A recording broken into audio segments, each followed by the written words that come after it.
Vou pegar esse e combina com a minha roupa. Bom dia a todos, feliz sábado. Que bom que você está aqui hoje, porque, se você tivesse escolhido ficar em casa, ao redor do fogão a lenha, não estaria tão quentinho como estar na presença dos irmãos, na presença de Deus. E que bom que você escolheu estar aqui. É tão bom a cada sábado, né? Quando nós vimos na presença do Senhor, adorá-lo e poder permitir a ação divina. Porque o sábado ele tem um poder incrível na nossa vida, não é? Além do mandamento que determina, né, essa questão de nós separarmos esse dia especial para o Senhor, ele tem um poder de fazer com que a gente fique mais bonito. Olha só, você vai desse jeito aí durante a semana para as suas lidas, né? Olha só, todo mundo alinhado, bonitinho, a gente se sente até mais importante, não é? Mas, brincadeiras à parte, o sábado realmente ele atua em nossa vida. E quando estamos na presença de Deus, ele tem a capacidade de nos moldar.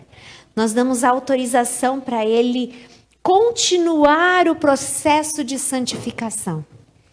E né? A cada momento a gente vai melhorando um aspecto. Eu entendo que tem algo que eu faço que não é tão bom assim, e que Deus vai me moldando, e eu vou mudando. E aos poucos a gente vai chegando pertinho daquilo que Deus planeja para a nossa vida. Que Deus realmente possa estar presente nesse momento, ao abrir a sua palavra. Que Ele fale ao nosso coração. Que nós possamos ter sabedoria ao compreender a sua palavra.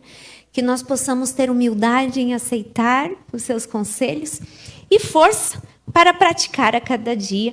Ou continuar praticando aquilo que Ele pede de nós. Bem, hoje nós estaremos trabalhando um material que vem como sugestão para o sábado missionário da mulher adventista. O mês de junho tem uma data especial. E nós estaremos fazendo hoje, não é? Esse sábado, ele vem lembrar o nosso compromisso com Deus. A nossa missão, o nosso chamado. E a gente se sente tão honrado, né? Pelo fato de termos sido escolhidos por nosso Deus. Gente, eu só estou preocupada que eu não estou vendo nenhum relógio. Eu vou pegar meu celular, pode ser? Porque eu preciso para ter o controle, para ninguém ficar com fome, com jejum, emendar na vigília da tarde, né, Renato? Aí, aqui eu fico aqui de olho para a gente não se passar aqui no horário, tá bom? E vocês perceberam que várias aqui estão com esse lencinho amarelo, não é? Para quem não conhece o que significa isso, esse lencinho ele faz parte de um projeto, Projeto MEL. O Projeto MEL é uma sigla, Mulheres Evangelizadoras Levando Luz. E, o que eu faço para conseguir um lenço desse? Você tem que assistir às aulas do MEL do ano, né?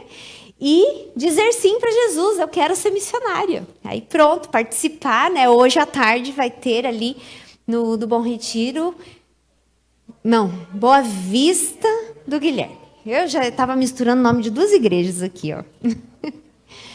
Muito bem. Mas é claro que o Projeto MEL, como eu estava falando com algumas meninas esses dias, né? Não é um projeto que ocorre uma vez no ano. Não é isso. A gente recebe, talvez a cerimônia de investidura ali, aconteça esporadicamente. No entanto, quando você entende a missão, você adere aquilo para a sua vida e isso faz parte de um estilo de vida. Então, o Projeto MEL, ele é um estilo de vida que a gente, como mulher de Deus, adota para a nossa vida. Né? Como mulheres que amam a Deus, não absorvem apenas o conhecimento, mas transmitem para que outras pessoas também possam ser salvas por Cristo Jesus. Mas a mensagem de hoje não vem falando de uma mulher. Vem falando de um homem, como um exemplo também missionário. E vamos tirar lições espirituais da vida dele. Você pode abrir a sua Bíblia em Reis, que é de lá que nós vamos extrair as lições espirituais do dia de hoje. Mas o personagem que nós estaremos mencionando é o profeta Elias.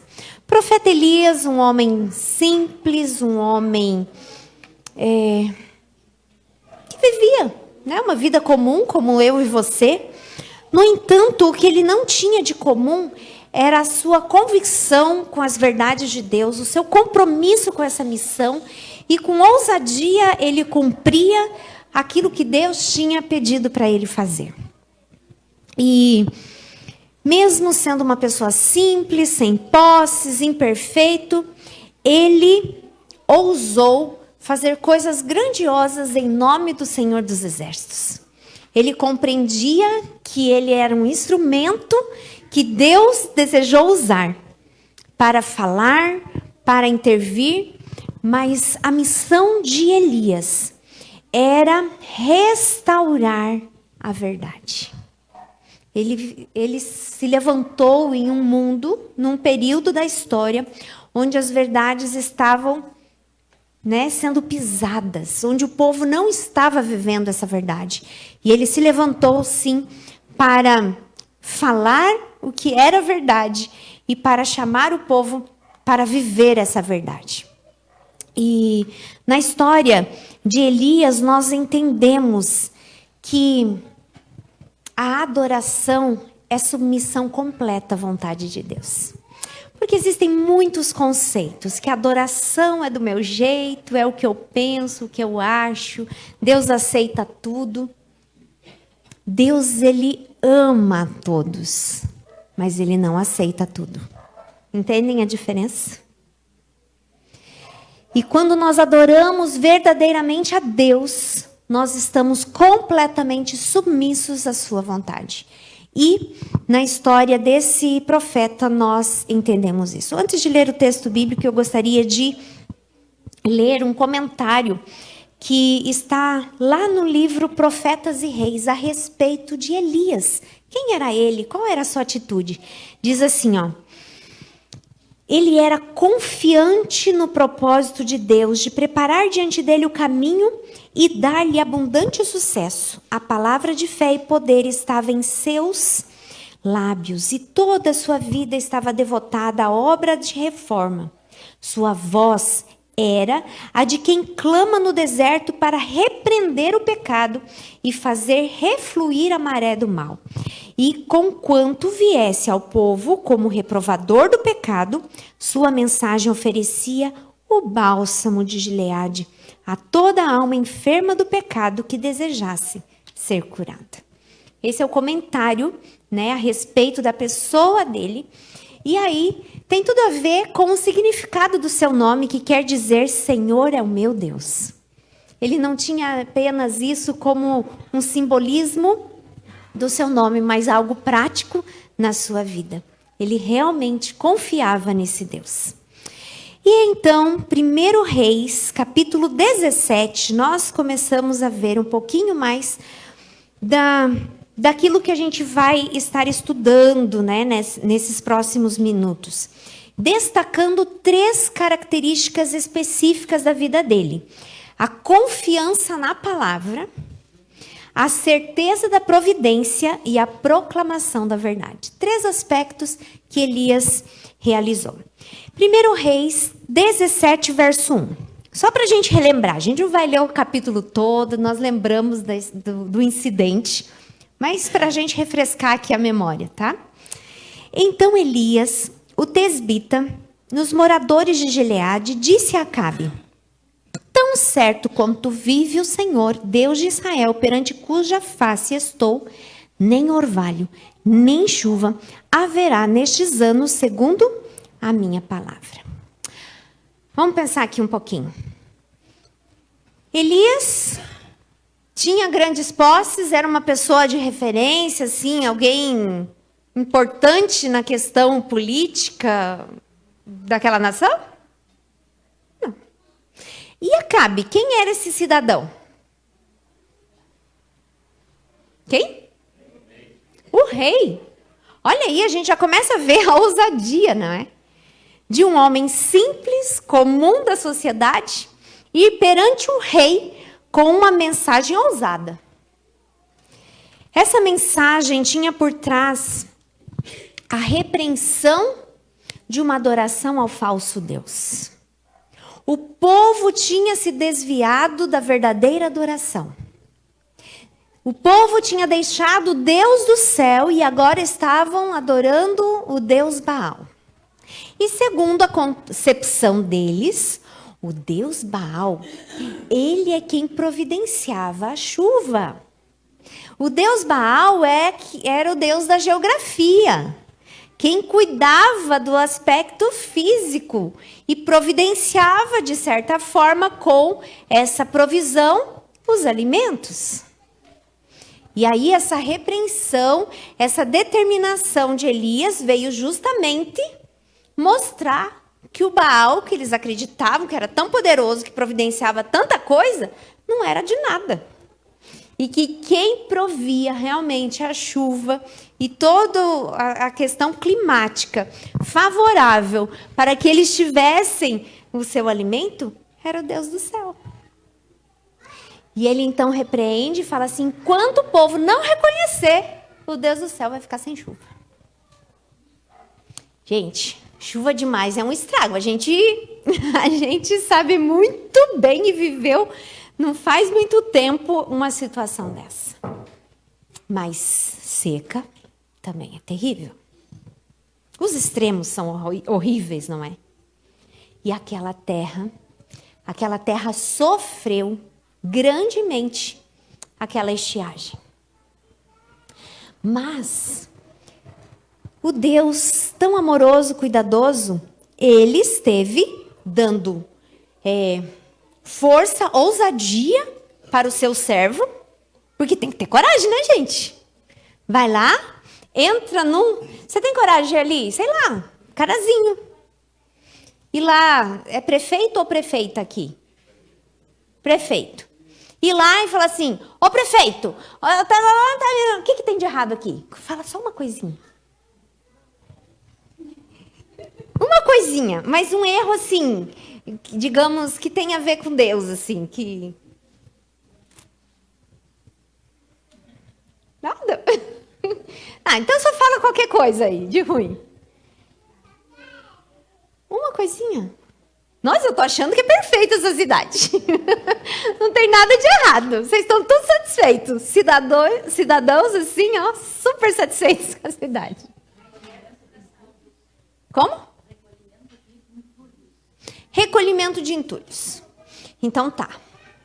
Chego lá, prefeito, não sei o nome dele, fulano, é o seguinte, tem um decreto, porque os entulhos não estão sendo recolhidos, vai ter uma praga de ratos. E os ratos vão entrar na sua casa e vão comer toda a sua comida, vai roer o seu colchão e faz aquele estrago. E enquanto não se posicionar contra esse terror que fica feia essa cidade, deixa horrível essa cidade, você ia ter coragem? Você tem coragem de fazer isso? Não? Pois é. Elias teve, não é? Mas para a gente entender que realmente a gente fica receoso diante de uma autoridade, da gente se levantar, da gente falar de algo que precisa ser falado.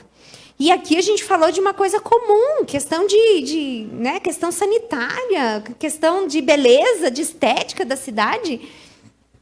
E Elias teve coragem ousadia de ir diante do rei para falar de algo espiritual, que talvez seja mais complexo ainda, para a gente ver realmente o poder de Deus na vida de uma pessoa simples, comum, o que é capaz de fazer. E Elias foi usado por Deus naquele momento para falar da verdade, porque ele tinha convicção. E aí que está a diferença da vida de Elias, sabe? Elias, firmado em sua fé, no poder da palavra do Senhor, aceitou a arriscada missão, a levar a Acabe, rei de Israel, a mensagem de que o juízo de Deus viria sobre aquele território.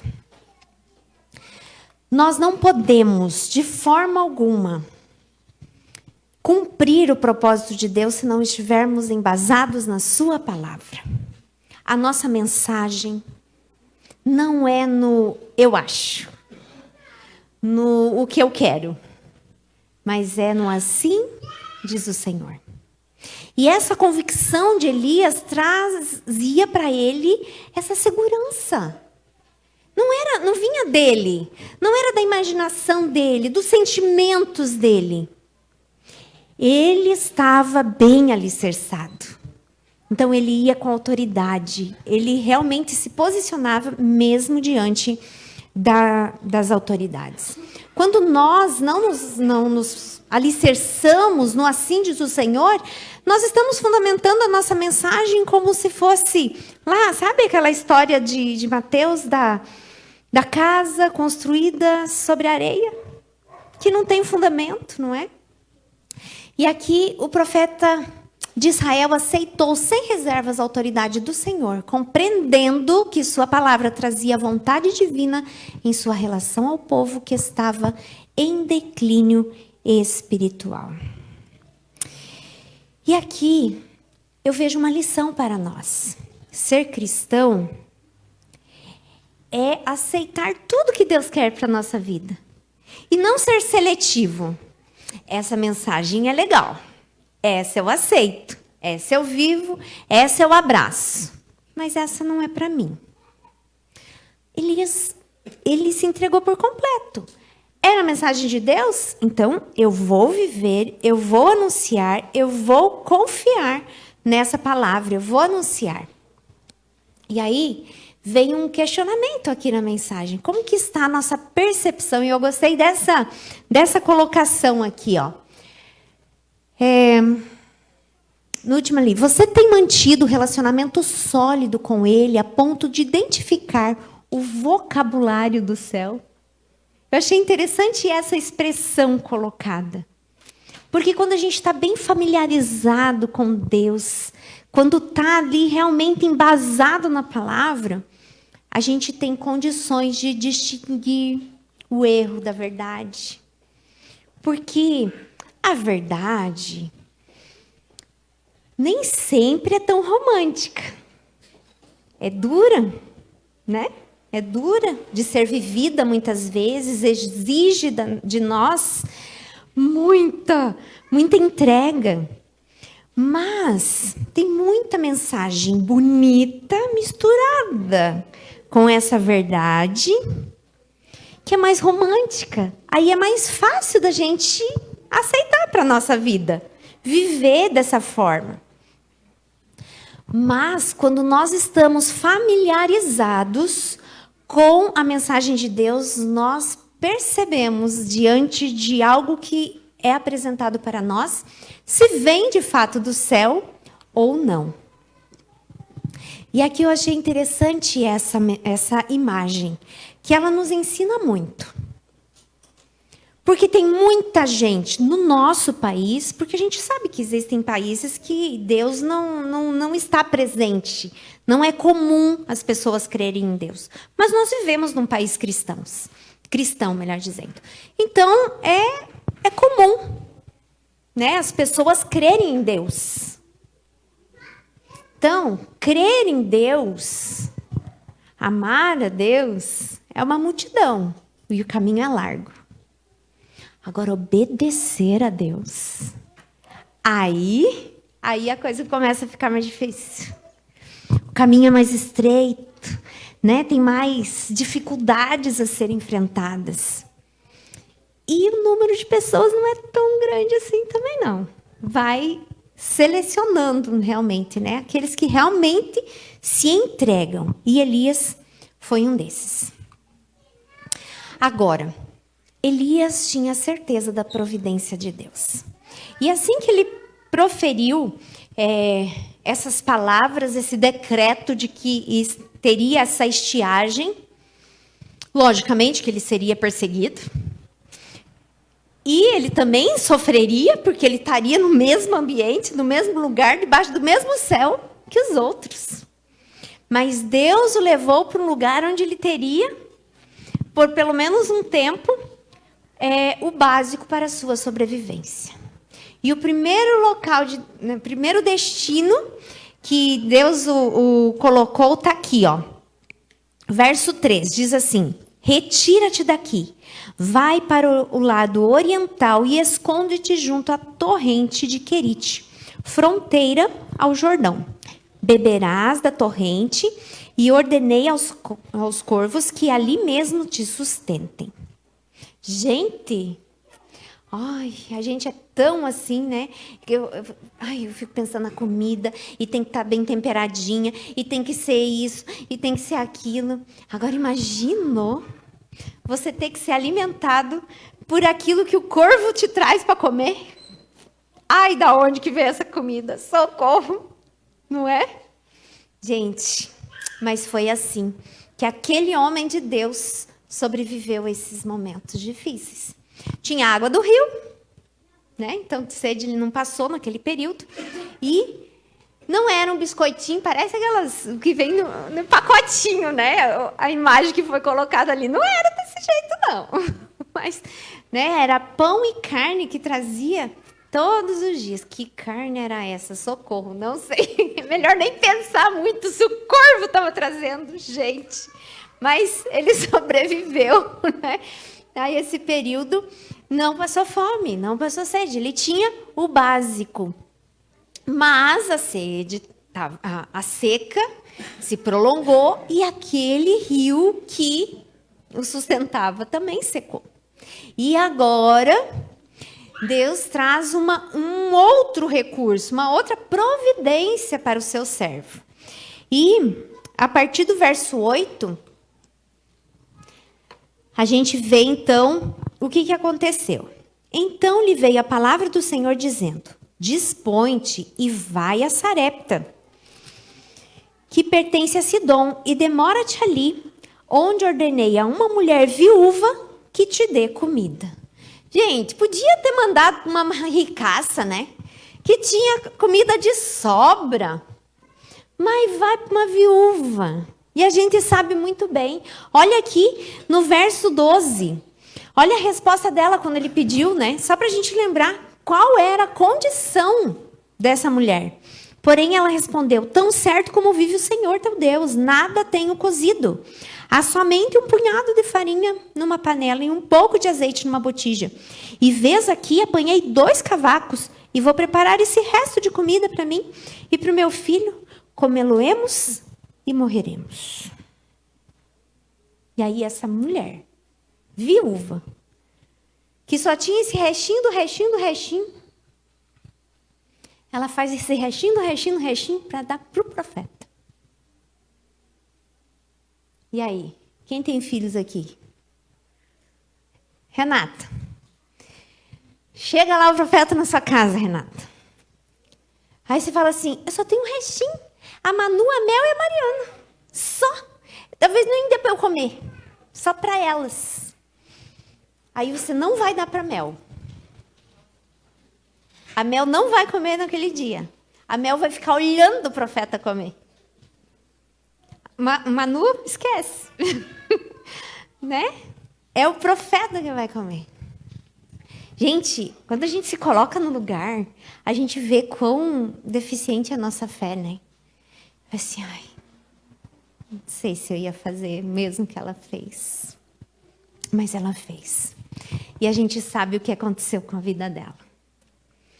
Porque o Senhor, Ele nunca desampara seus filhos. Quando a gente se posiciona, quando a gente está do lado dos obedientes, fiéis ao Senhor, a gente pode passar por provação. Pode ser difícil, mas nós não somos desamparados. E tanto o profeta quanto aquela viúva, eles provaram a providência do Senhor no momento mais difícil da estiagem naquele país. Aqui a gente já leu. Agora, a gente entende que o nosso Deus, Ele é tão maravilhoso. E Ele está à nossa disposição para o cumprimento da missão. E crer que a providência virá. Sabe, a gente não precisa ficar: ah, não, mas eu não vou porque... Ah, mas tem isso. E a gente, como a gente é criativo, habilidoso para dar um monte de desculpa para Deus, para a gente não fazer aquilo que Ele pede. Sabendo que Ele tem toda a providência a nos oferecer. Ele tem toda a solução para qualquer situação, desde que nós estejamos à frente dessa missão. Eu achei interessante essa frase que foi colocada aqui no material, que não há perseguição, fome ou dor que seja maior do que o poder providencial do Senhor sobre aqueles que se dispõem a abandonar o conforto das próprias vontades humanas. Aí vem a questão do sacrifício, da obediência. É doído, não é? É difícil. Mas não tem nada que Deus não possa providenciar, nos banquetear com algo melhor no futuro.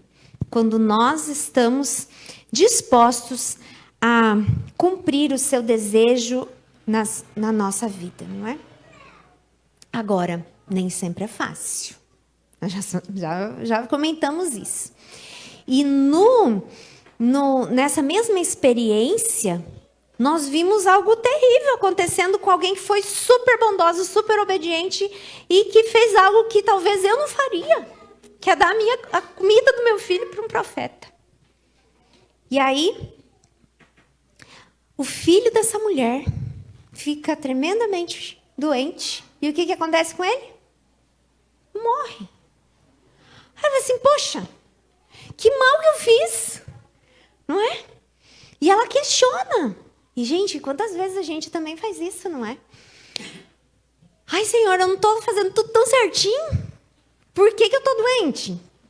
Por que meu filho está fazendo isso? Por que está tendo briga lá em casa? E a gente sofre, a gente tem tanto problema na vida da gente que às vezes a gente... Será, né? Com essa mulher não foi diferente. Agora, aquilo que Deus providencia, a gente não imagina. Não imagina. E a gente sabe o que aconteceu. Lá em 1 Reis 17, 24, nós vemos agora a declaração da mulher diante da maravilha que Deus operou naquela situação. Então a mulher disse a Elias, nisto conheço agora que tu és homem de Deus e que a palavra do Senhor na tua boca é verdade. Uma mulher que foi fiel ao Senhor, que foi submissa, né, à vontade de Deus, entregou realmente tudo, literalmente tudo que ela tinha. Ela passou necessidade, sim, passou por uma grande provação com a morte do filho, mas ela viu a grandiosidade do poder de Deus, da ressurreição do seu filho. Gente, esse é o nosso Deus. Esse é o nosso Deus que faz maravilhas na vida daqueles que se colocam diante dele de forma submissa, de uma entrega total. E, finalmente, na última parte, da última lição, melhor dizendo, desse aspecto da vida de Elias, é sobre a proclamação da verdade. Vejam, ele estava embasado na verdade, ele tinha verdade, ele confiava no poder de Deus, confiava na providência de Deus, mas ele também proclamou a verdade. Agora, a proclamação da verdade, a gente viu desde o início que ele foi ousado. A apostasia naquele lugar estava grandiosa. Mas a apostasia não acontece de uma hora para outra. Não é assim, eu vou dormir orando, lendo a Bíblia, e no outro dia eu estou rebelde. A gente sabe que não é assim.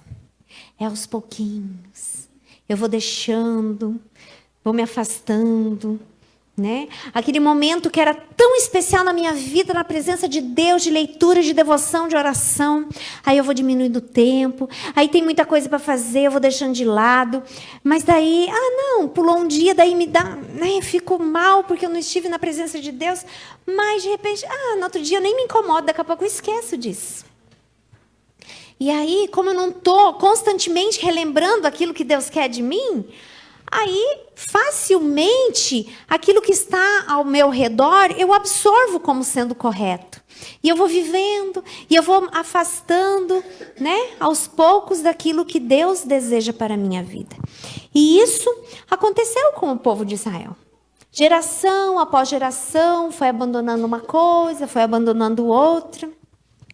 E uma das coisas que a gente sabe que é o povo de Deus, ele introduziu na sua vida foi a questão da idolatria. E a idolatria não estava simplesmente linkada a eu me ajoelhar diante de uma estátua. Era muito mais do que isso. A idolatria envolvia, além de uma falsa adoração, ela envolvia a promiscuidade sexual. Ela envolvia a imoralidade, né? Eles levantavam altares diante dos falsos deuses, sacrifícios. Também, eu fiz uma lista aqui de outras coisas que foram sendo introduzidas no povo. O sincretismo religioso, o que seria isso? Mistura do culto a Deus com práticas pagãs. Então, mistura. Né? Não vamos fazer uma coisa só, vamos misturar. A negligência à lei de Deus, eles abandonaram a lei de Deus. A corrupção dos líderes religiosos, começaram a ser introduzidos falsos profetas com mensagens doces que agradavam mais. Então, começaram a seguir falsos profetas. Também a injustiça social, a moralidade decadente, a perseguição aos profetas verdadeiros, alianças com nações pagãs. Alguns dos itens que foram sendo absorvidos pelo povo de Deus. Então, foi uma decadência espiritual, moral, social e política.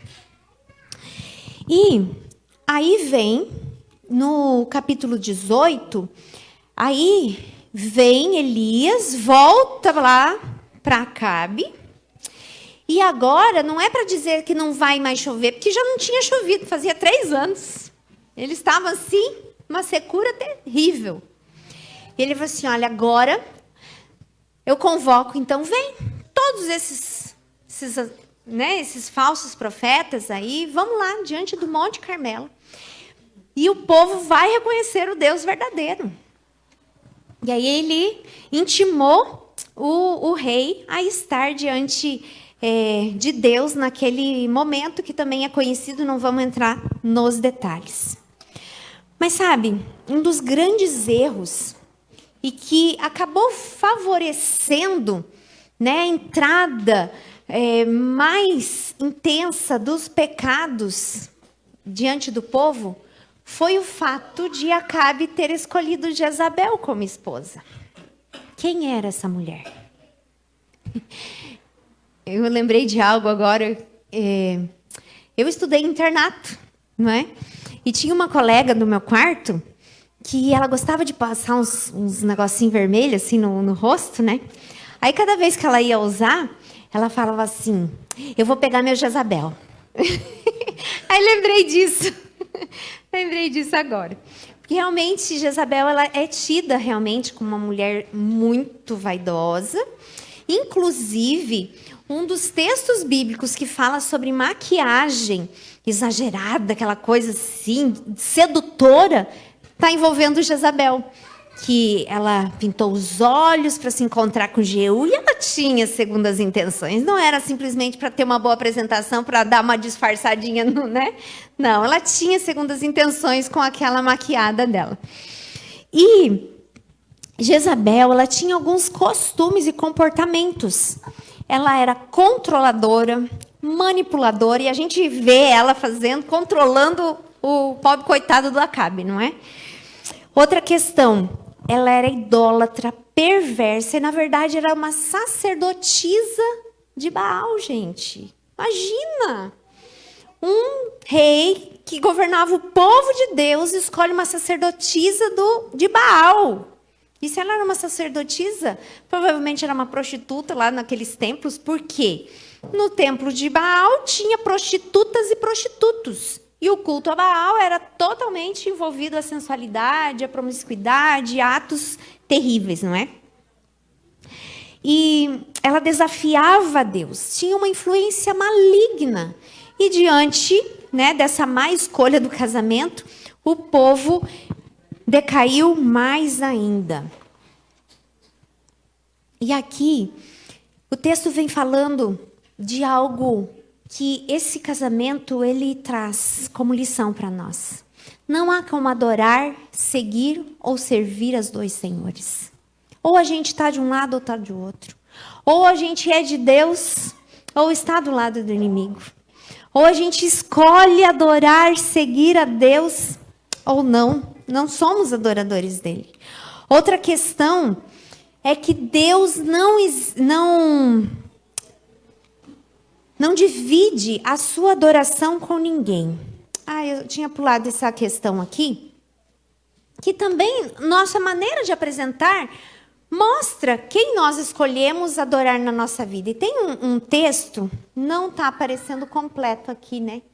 Mas eu acho interessante que diz assim, que vi que a aparência exterior é indicativa do coração. Enquanto o adorno exterior embeleza somente o corpo, a virtude da mansidão adorna o coração e põe o homem infinito em conexão com o Deus infinito. Este é o ornamento escolhido por Deus. Os anjos do céu registrarão como melhor adornados aqueles que se revestem do Senhor Jesus Cristo e andam com Ele. Então vejam o completo, né? Deus quer que a gente não seja só por fora e nem só por dentro. É o todo da nossa vida, expondo diante do mundo que nós escolhemos viver ao lado de Cristo Jesus. E aqui vem o que eu já tinha adiantado um pouquinho, né? Deus não divide a adoração com ninguém. E aí, diante dos altares, a gente sabe tudo o que aconteceu, nós lemos esse texto ali também. Responde-me, Senhor, responde-me, para que este povo saiba que tu, Senhor, és Deus, e a ti fizeste retroceder o coração deles. Elias tinha um desejo. Ele não estava interessado nele mesmo, na sua autoridade, mas ele queria que aquele povo enxergasse Deus. Ele queria ver um povo restaurado, uma adoração verdadeira ao Deus verdadeiro. E aí, tem uma outra mensagem aqui nesse texto que diz assim: não há como vacilar entre a luz e as trevas. Para ele, qualquer devoção difusa ou distante do assim diz o Senhor é ofensiva, inaceitável e está longe da verdade. É um posicionamento correto de que lado verdadeiramente nós estamos. Queridos, nós finalizamos então olhando para esse exemplo bíblico como um modelo para nós alcançarmos na nossa vida. Um modelo de ousadia, de coragem, de determinação, de embasamento na palavra do Senhor. Hoje nós vemos uma sociedade que, duvida. Palavra, a verdade não é absoluta. A verdade, e aí tem um monte de filosofia em torno do que é a verdade. Queridos, eu sou o caminho, a verdade e a vida, diz o Senhor. Não tem o que nós duvidarmos, não tem o que nós ficarmos filosofando. A verdade é Cristo. A sua vontade para a nossa vida já está aqui escrita. Basta nós nos apropriarmos dessa verdade, vivermos essa verdade e proclamarmos essa verdade. Com ousadia, com coragem, esta é a missão. Se você está feliz com esse mundo, realmente, não tem o que fazer, é só continuar. Mas eu acredito que essa não é a sua condição. De satisfação com aquilo que você vê ao seu redor, onde uma sociedade extremamente egoísta, onde as doenças se proliferam de tal maneira que a gente vive atemorizado, em algum momento pode me alcançar. Deus não sonhou isso para nós. Ele planejou um mundo perfeito. Ele criou um mundo perfeito. E Ele quer restaurar. A mensagem de Elias, a missão de Elias foi concretizada quando aquela nação se prostrou diante do Deus verdadeiro, reconhecendo que Ele, somente Ele, era o Deus do céu. Hoje, Deus conta comigo e contigo, para que nós possamos ser o Elias de hoje, para que nós possamos, com ousadia, proclamar as verdades que precisam ser ditas. Que nós possamos testemunhar de forma viva e de forma falada. Que as pessoas, ao nos observarem, já possam ver Cristo. Mas que nós não temamos também abrir nossos lábios, erguer nossa voz em prol do cumprimento dessa missão. Eu e você somos os remanescentes e que recebemos esse ministério diretamente do trono da graça para salvar este mundo. Você aceita esse desafio?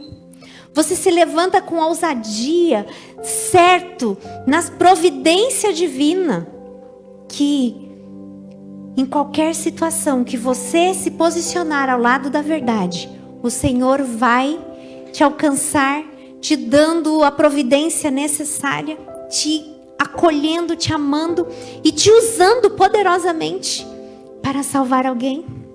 Eu desejo muito que você aceite esse convite do Senhor. Nós vamos ouvir um louvor nesse momento. Um louvor que nos faz refletir que nós precisamos ser puros, precisamos ser justos, precisamos ser fiéis, precisamos ser fortes. Mas para que isso aconteça, nós precisamos buscar de joelhos.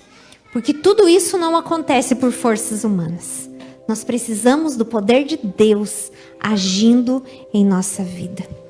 E que através do meu compromisso, quem está ao meu redor veja de que lado eu estou. Que eu tenha a viva convicção de que meu Deus reina na minha vida. E que as verdades que Ele determinou são verdades absolutas e que servem para todos. Que Deus abençoe. À medida que a Renata estiver cantando, eu te convido a renovar o seu compromisso com essa missão grandiosa e que você possa se colocar em pé, dizendo sim ao Senhor. Eu renovo o meu compromisso. Eu quero ser fiel, quero estar embasado na sua palavra, proclamar a verdade e estar certo das suas providências. Amém.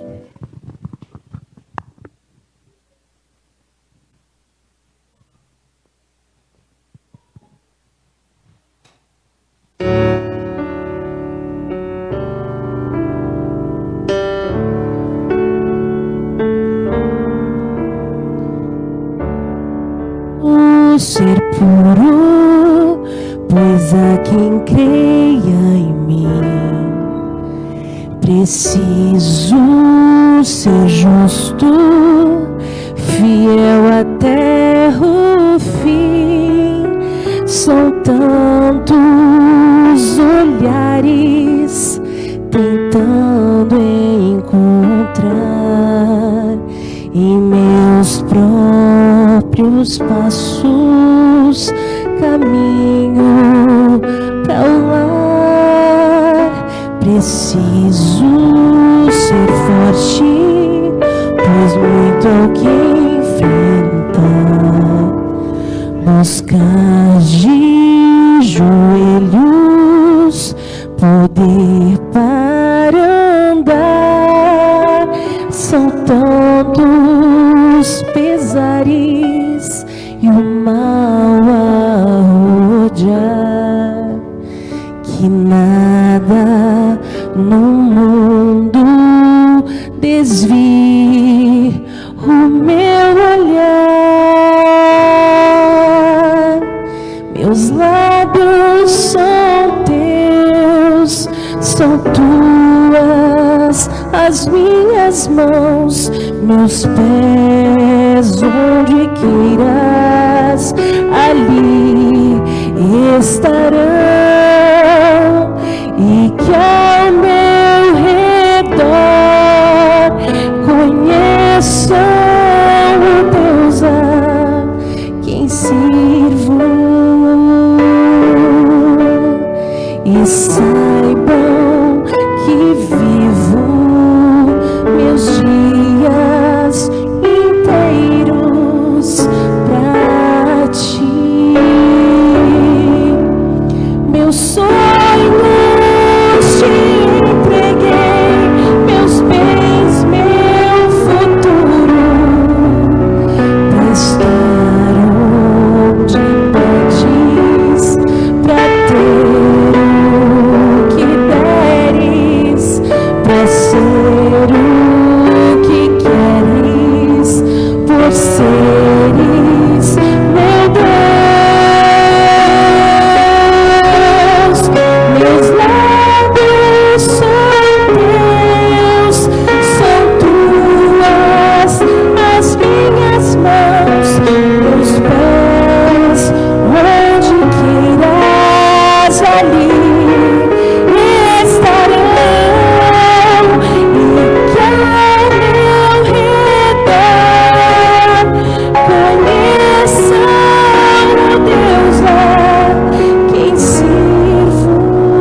Pai querido, nós queremos nesse momento renovar o nosso compromisso contigo, com a nossa verdadeira adoração a Ti e com o nosso envolvimento na missão.